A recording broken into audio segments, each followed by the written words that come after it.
But जब आप print लेते हैं तो वहाँ पे bill to and ship to address same ही शो होता है। तो कैसे आपको कॉन्फ़िगरेशन करना है ये मैं आपको आज के इस वीडियो में बताने वाली हूँ। नमस्ते दोस्तों, मैं सुमन शर्मा आप सभी का स्वागत करती हूँ आपके अपने चैनल सुमन एजुकेशन हब में। तो चलिए वीडियो को स्टार्ट कर लेते हैं। यहाँ पे मैंने एक सेल इनवॉइस ओपन कर लिया है।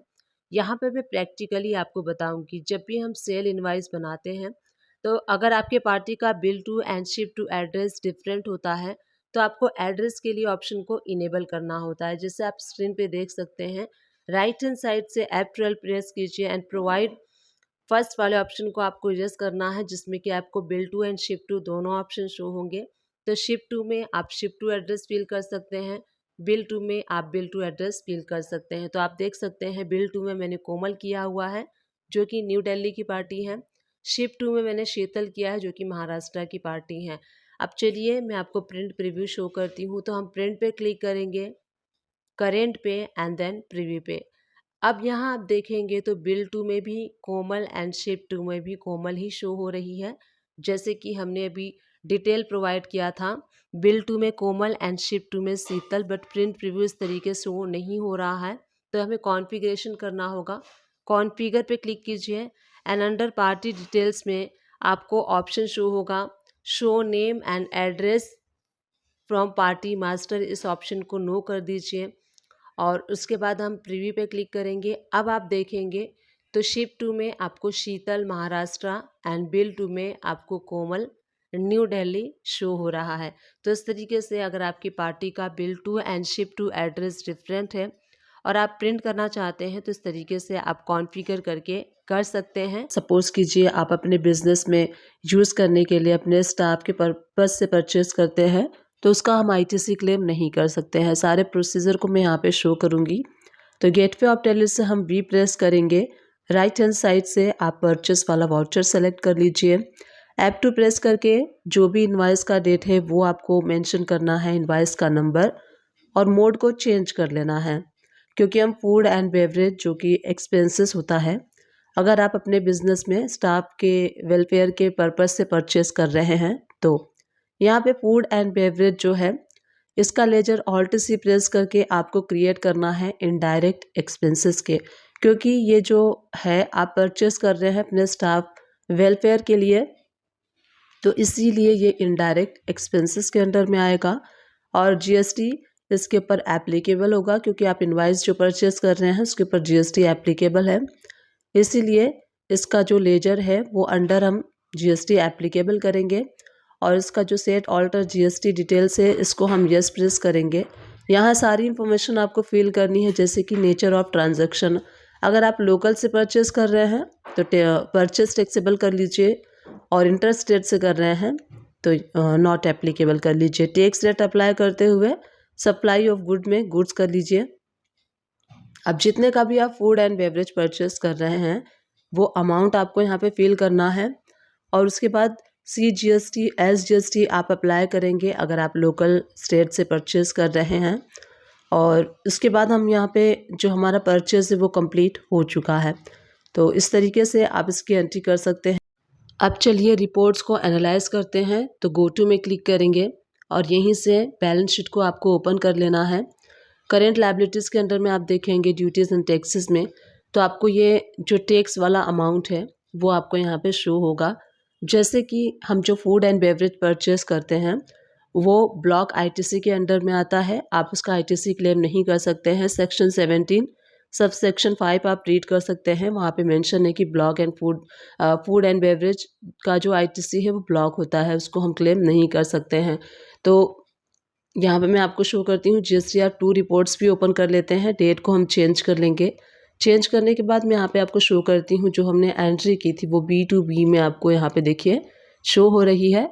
इसका जो आईटीसी है, जो भी अमाउंट का आईटीसी है वो हम अपने बुक्स में एज अ एक्सपेंसेस बुक करेंगे, GST एक्सपेंसेस बुक करेंगे। क्योंकि हम इसका आईटीसी क्लेम नहीं कर सकते तो हमें एडजस्ट करना होगा इस एंट्री को, इस अमाउंट को, जो भी GST का अमाउंट है। तो उसके लिए एडजस्टमेंट की एंट्री कैसे आप करेंगे वो भी मैं आपको आगे इस वीडियो में बताने वाली हूँ। तो एडजस्टमेंट हम करेंगे, जो भी हमारा GST वाला अमाउंट होगा वो हम अपने बुक्स में as a expenses GST expenses under indirect expenses में शो करेंगे, जो कि आपको अपने बैलेंस शीट में प्रॉफिट एंड लॉस अकाउंट में शो होगा।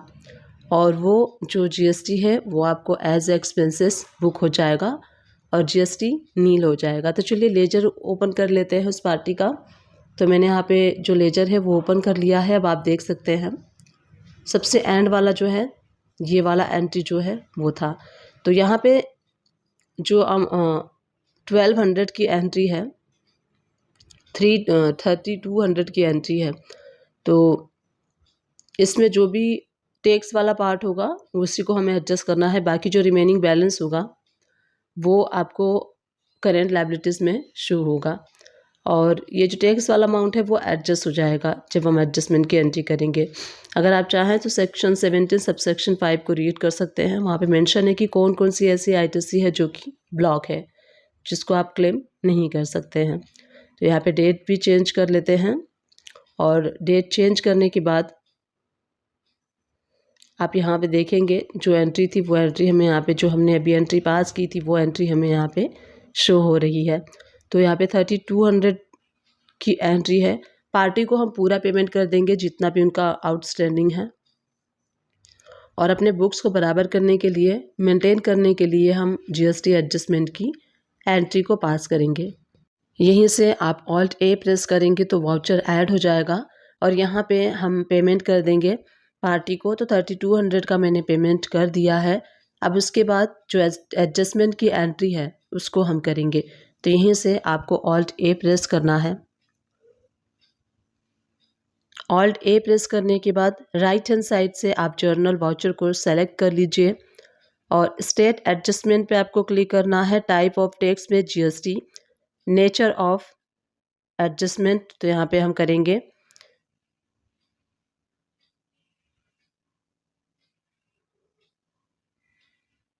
Reverse of input tax credit.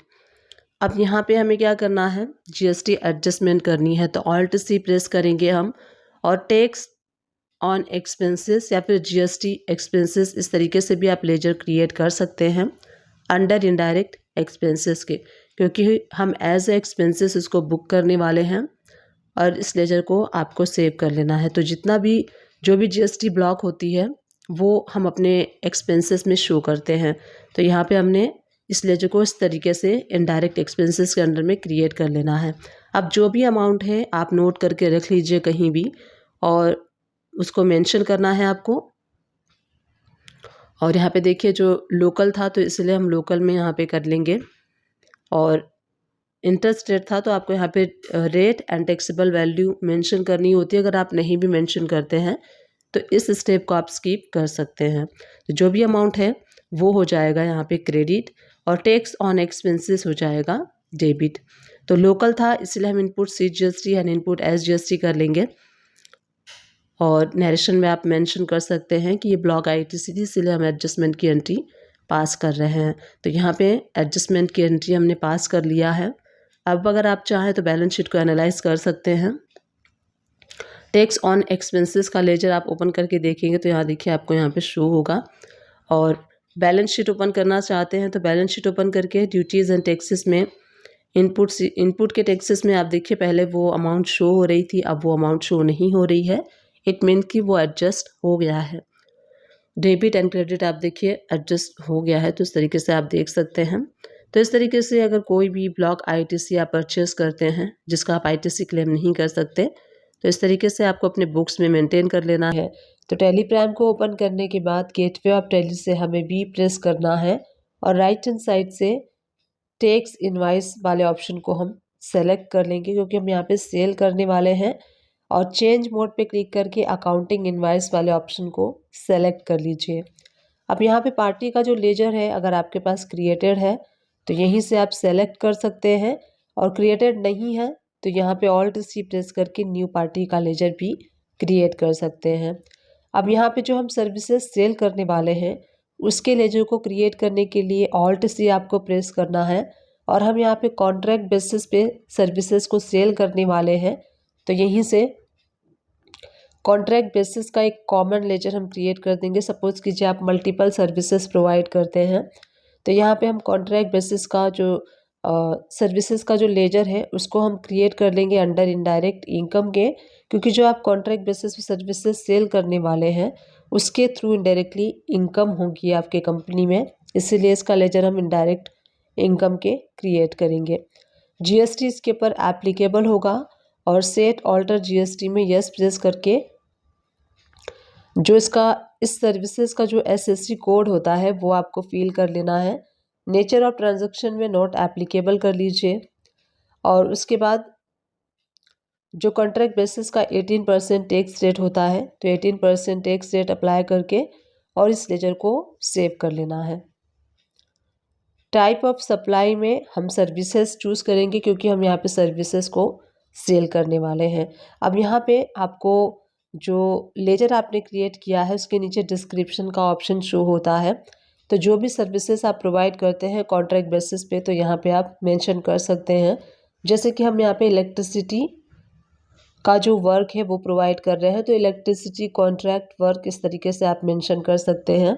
जब भी ये इनवॉइस जो है पार्टी के पास जाएगा तो उसको पता चल जाएगा कि इलेक्ट्रिसिटी का जो कॉन्ट्रैक्ट वर्क है वो आप उनको सेल कर रहे हैं। जो भी अमाउंट है वो फिल कर लीजिए। उसके बाद अगर आप लोकल में सेल कर रहे हैं तो इसके ऊपर output CGST and output SGST आपको अप्लाई कर लेना है और उसको सेव कर लीजिए। तो इस तरीके से हमने जो कॉन्ट्रैक्ट सर्विसेज था इलेक्ट्रिसिटी का उसको सेल कर दिया है। अब चलिए गो टू पे क्लिक करके और उस पार्टी का लेजर मैं आपको शो करती हूँ। तो यहाँ से हम उस पार्टी का लेजर ओपन कर लेंगे। अब आप देख सकते हैं जो इनवॉइस हमने जनरेट किया था वो इनवॉइस आपको यहाँ पे शो हो रहा है। तो डेट चेंज कर लेते हैं और डेट चेंज करके मैं आपको शो करूँगी। अब उस पार्टी का हम लेजर ओपन कर लेते हैं तो ये जो इनवॉइस है अगर आप उसका डेट इसका डेट में चेंज कर लेती हूँ तो यहाँ पे मैंने डेट चेंज कर लिया है और ये जो इनवॉइस है अब मैं आपको शो करती हूँ। तो यहाँ आप डेट चेंज करने के बाद देखेंगे तो ये इनवॉइस आपको यहाँ पे शो हो रहा है। तो इस तरीके से जो इलेक्ट्रिसिटी कॉन्ट्रैक्ट वर्क है वो हमने 1 लाख प्लस GST अमाउंट का सेल किया है। तो जो सामने वाली पार्टी है वो जब हमें पेमेंट करेगी तो TDS को डिडक्ट करके वो पेमेंट करेगी। तो जो TDS हम कैलकुलेट करते हैं वो हम करते हैं टैक्सेबल अमाउंट के ऊपर। तो जो टैक्स वाली अमाउंट है यानी कि जो 1 लाख रुपीज़ है पार्टी उसके ऊपर ही TDS को डिडक्ट करके और हमें पेमेंट करेगी। अब जब पार्टी हमें पेमेंट करेगी तो वो TDS डिडक्ट करके पेमेंट करेगी तो हम TDS को रिसीव करेंगे। TDS को हम रिसीव कैसे करेंगे, कैसे उसकी एंट्री करनी है वो मैं आपको इस वीडियो में बताऊंगी। तो यहीं से Alt+C प्रेस करके जो TDS रिसीवेबल वाला लेजर है वो हमें क्रिएट कर लेना है। तो TDS receivable on contract basis इस तरीके से आप लेजर को क्रिएट कर सकते हैं। ब्रैकेट में 194C कर सकते हैं। अंडर करेंट असेट्स आपको रखना है और जो भी TDS का अमाउंट है 1 लाख रुपीज़ के ऊपर हम यहाँ पे 2% TDS कैलकुलेट करेंगे। तो जो भी यहीं से आप कैलकुलेट कर सकते हैं। कैलसी ओपन कर सकते हैं टैली प्राइम में ही, Ctrl+N प्रेस करेंगे तो कैलकुलेटर ओपन हो जाएगा और यहीं से आप कैलकुलेट कर सकते हैं। तो 1 लाख का 2% 2000 होता है तो इतना हम TDS रिसीव करेंगे। तो TDS हो जाएगा, TDS रिसीवेबल वाला हो जाएगा डेबिट और यहाँ पे जो पार्टी है वो हो जाएगी क्रेडिट। नरेशन में आप मार्क कर सकते हैं कि हमने TDS का जो अमाउंट है वो बुक किया है। सो इन दिस वे हम TDS रिसीव की एंट्री करेंगे। जो हमने पहले सेल किया था 1,18,000 जिसमें कि 1 लाख बेसिक अमाउंट था और बेसिक अमाउंट पे ही सामने वाली पार्टी आपका TDS डिडक्ट करती है। तो कैसे बुकिंग करनी है TDS रिसीवेबल की एंट्री वो हमने इस वीडियो में देखा। अब आप देखेंगे बैलेंस पहले 1,18,000 था, 2000 हमने बुक कर लिया है TDS। उसके बाद जो बैलेंस बच रहा है वो बच रहा है 1,16,000। अब मान लीजिए आफ्टर सम टाइम अगेन आपने कुछ सर्विसेज सेल की कॉन्ट्रैक्चुअल बेसिस की, तो उसकी एंट्री हमें कैसे करनी है। सेल्स वाउचर सेलेक्ट कर लीजिए, जिस पार्टी को आप सेल कर रहे हैं उनका आप लेजर सेलेक्ट कर लीजिए और जो हमने लेजर क्रिएट किया था कॉन्ट्रैक्ट सर्विसेज का उसका आपको यहाँ पे सेलेक्ट कर लेना है। और उसके बाद जो भी अमाउंट आप सेल कर रहे हैं वो बाय मिस्टेकली मैंने TDS रिसीवेबल वाला लेजर सेलेक्ट कर लिया है। आपको यहाँ पे कॉन्ट्रैक्ट बेसिस वाला लेजर सेलेक्ट करना है। अब मान लीजिए यहाँ पे हमने जितने भी अमाउंट का जो सर्विसेज है वो प्रोवाइड किया है और उसके बाद यहाँ पे हमें टैक्स अप्लाई करना है। और टैक्स अप्लाई करने के बाद मान लीजिए हमने यहाँ पे 50,000 का सर्विसेज सेल किया है। अगेन मैं बाय मिस्टेकली कह रही हूँ कि TDS वाला लेजर मुझसे सेलेक्ट हो गया है। आपको सेलेक्ट करना है कॉन्ट्रैक्ट बेसिस वाला। अब 50,000 मान लीजिए बेसिक वैल्यू थी, तो हम TDS रिसीव करेंगे। सामने वाली पार्टी 50,000 के ऊपर TDS डिडक्ट करेगी एट द रेट ऑफ 2%।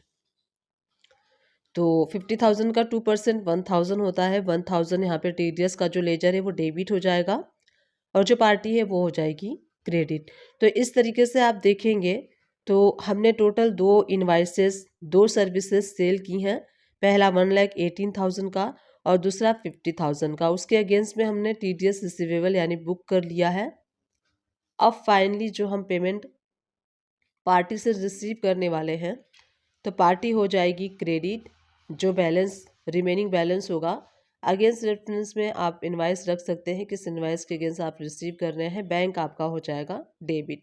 इस तरीके से अगर आप कॉन्ट्रैक्चुअल बेसिस की सर्विसेज प्रोवाइड करते हैं और आपका TDS डिडक्ट होता है तो TDS रिसीव आपको इस तरीके से करना है जैसे मैंने आपको आज के इस वीडियो में बताया।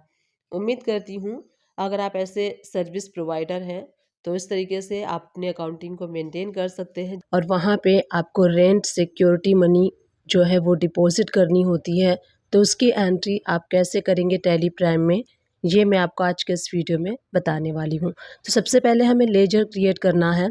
तो किन किन लेजर की रिक्वायरमेंट होगी आपको, चलिए सबसे पहले उसको हम क्रिएट कर लेते हैं। सबसे पहला जो लेजर है वो रेंट एक्सपेंसेस का है, अंडर इनडायरेक्ट एक्सपेंसेस के, और इसके ऊपर GST एप्लीकेबल नहीं होगा। अगर आप इनवाइस रिसीव करते हैं रेंट एक्सपेंसेस का तो उस केस में ही आपको GST एप्लीकेबल करना है। सेकेंड लेजर हम क्रिएट करेंगे rent payable expenses under current liabilities या फिर प्रोविज़न के अंडर भी आप क्रिएट कर सकते हैं। थर्ड लेजर हम क्रिएट करेंगे रेंट सिक्योरिटी डिपॉजिट, यानी कि जो सिक्योरिटी डिपॉजिट मनी आप करने वाले हैं उसका अंडर करेंट असेट्स के हम करेंगे। और इसी तरीके से जो बेसिक्स लेजर थे वो हमने क्रिएट कर लिया है। चलिए जब हम रेंट सिक्योरिटी मनी अपने लैंडलॉर्ड को आप देंगे तो उसकी एंट्री हमें टैली प्राइम में कैसे करना है। गेटवे ऑफ टैली से हम V प्रेस करेंगे। राइट हैंड साइड से आपको पेमेंट वाला वाउचर सेलेक्ट कर लेना है क्योंकि हम यहाँ पे पेमेंट करने वाले हैं। ऐड टू प्रेस करके जिस भी डेट में आप पेमेंट कर रहे हैं वो डेट आपको यहाँ से सेलेक्ट कर लेना है। उसके बाद डेबिट क्या होगा, तो हम डेबिट करेंगे रेंट सिक्योरिटी डिपॉजिट वाला जो लेजर है उसको हम डेबिट करेंगे। और जो अमाउंट है, जो भी अमाउंट आप देंगे उस अमाउंट को आपको यहाँ पे डेबिट कर लेना है। सपोज़ कीजिए हम 50,000 दे रहे हैं, हमारा जो बैंक है वो हो जाएगा क्रेडिट। तो इस केस में बैंक हमारा दे रहा है पेमेंट, इसलिए बैंक हो जाएगा क्रेडिट और जो सेकेंड लेजर है वो हो जाएगा डेबिट। नरेशन में आप डिटेल में मार्क कर सकते हैं कि ये आप रेंट सिक्योरिटी मनी डिपॉजिट कर रहे हैं और किस टाइम कर रहे हैं वो आप पीरियड भी यहाँ पे मेंशन कर सकते हैं। तो इस तरीके से जब कभी भी आप अपने लैंडलॉर्ड को सिक्योरिटी मनी रेंट का जो होता है वो डिपॉजिट करते हैं तो उसकी एंट्री आपको इस तरह से करना है टैली प्राइम में।